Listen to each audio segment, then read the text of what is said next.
How to repost anyone's stories on Instagram. This tutorial came with a huge caveat in which that anyone or anybody that wanted to repost anyone's stories on Instagram needed to know the username of the other party on Instagram. In this tutorial I will do this on my Android phone, but you can always do so on your iOS device as well. As always, for more contents and tutorials like this, please make sure that you subscribe to our channel. Okay, without further ado, let's go. First off, just open your Instagram application on your phone, and then from there just click your story and then choose camera. You can choose to create any content captured on your camera. Just do not forget to add the mention. For example, I will tag my other account, and then once you're done, just choose your story.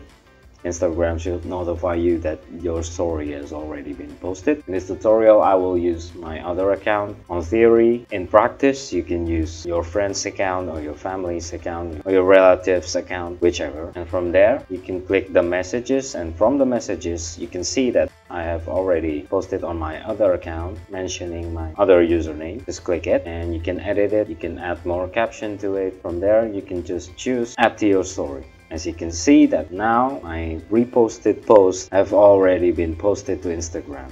A word of warning also, this reposted story, this reposted post will only be available for 24 hours. Once it got past that 24 hours limit, the story or the post will be deleted. And that's pretty much how you repost anyone's stories on Instagram. If you like this tutorial and wanted to see more contents and tutorials like this, please be sure that you subscribe, like and comment down to our channel. If you have any suggestions or any topics that you want us at TechTricks to cover, please do not hesitate to put it on the comment section down below. Cheers, I hope it helps. Take care.